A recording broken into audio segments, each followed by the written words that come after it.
friends, in my last reading wrap-up I got to talk a lot about my favorite comics, and that was so much fun. But in March, the small amount of stability I thought I was gaining in my life disappeared because of a global pandemic arriving in my country, and then my country didn't handle it well and is continuing to not handle it well. So I did what I always do when I feel uncertain. I read a lot, mostly nonfiction. At the beginning of March, I was working 2 jobs trying to figure out a way to afford groceries, and by the end of the month, I only had 1 job and was still in an incredibly stressful living situation. It got slightly better because of the pandemic, honestly.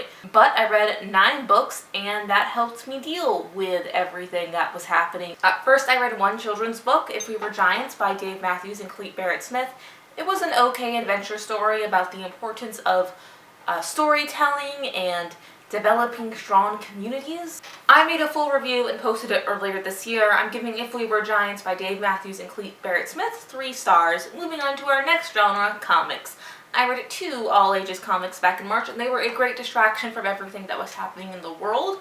I read Oddly Normal by Otis Frampton. It was published by Image Comics. Oddly Normal is both the name of the comic and the name of the main character, a 10-year-old half-witch who hastily makes a birthday wish, resulting in her parents' disappearance. Until she can find a way to get her parents back, she is staying with family in the magical world of Fig Nation, a world where she has never visited and where, much to her surprise, she doesn't fit in.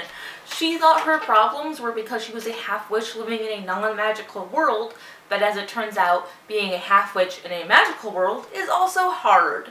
It is a fun and weird story with some interesting abstract art. I'm giving Oddly Normal by Otis Frampton 3 stars.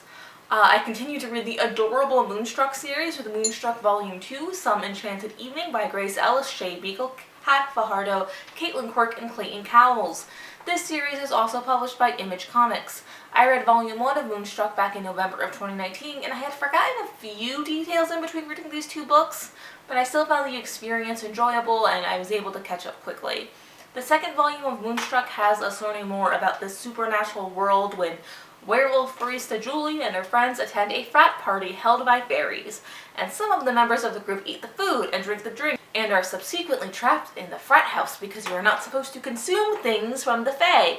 That's like the first rule of dealing with fairies. So 2 love-struck werewolves and their outgoing centaur friend are now left with the responsibility of rescuing their friends from the frat house before the winter solstice, when something big is going to happen. I'm giving Volume 2 of Moonstruck 4 stars. I only read 1 young adult fiction book in March, Sadie by Courtney Summers. I would not recommend this book to younger viewers and younger readers. This is a story about a missing girl who is tracking down her younger sister's killer. It is told by Sadie, the missing girl in question, and by West McCrae, a journalist who created a podcast in the process of trying to track her down for her family. Trigger warnings for this book include murder, sexual abuse, and child abuse. It is not a happy story, but it is a good story. It is an important story. And I like how it portrayed the way that we as a society ignore and push aside girls as if their lives don't matter until something tragic happens and then we consume it. We are interested in the lives of girls when it is too late to intervene. I'm giving Sadie by Courtney Summers 5 stars. Our final genre today is nonfiction. I read 5 nonfiction books, and they were all really different from each other, which I think I really needed. I got to cheer myself up by reading Neil Patrick Harris's Choose Your Own Autobiography. It was magnificent.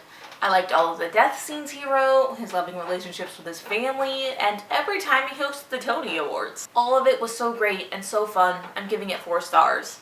I also read Gumption, Relighting the Torch of Freedom with America's Gutsiest Troublemakers by Nick Offerman, and it was an interesting read.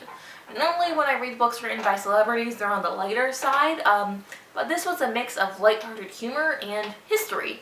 Nick Offerman wrote a book about 21 great Americans and how they inspire him, from George Washington, Benjamin Franklin, Willie Nelson, and it's all history, but it's also Nick telling stories about his contemporaries and using other people's lives and work to show what a good life looks like to Nick Offerman.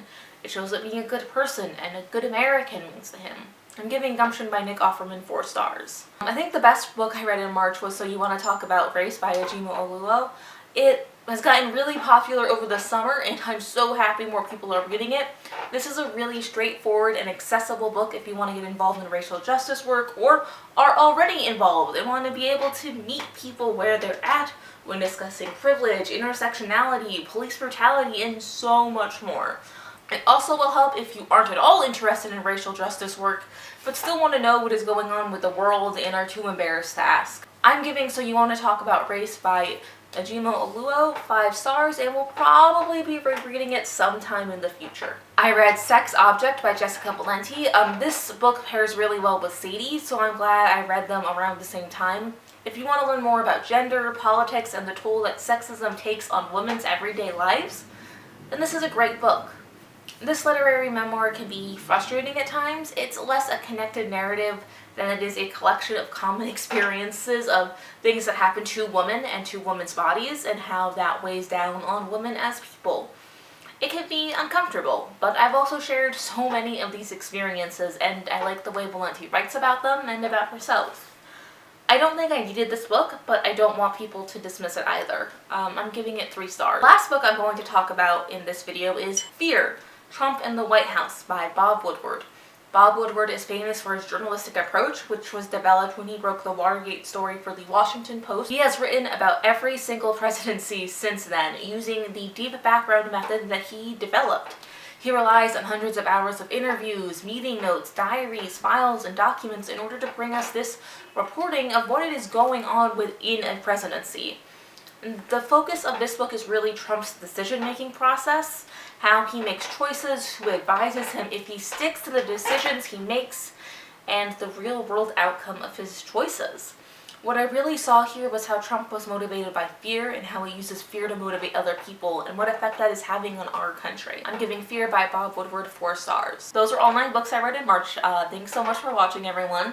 Tell me down in the comments what you've been doing during the current situation to keep you yourself from sinking into a bottomless pit of despair. And if you want to see more from me, please subscribe, watch another video of mine, or support me on Patreon.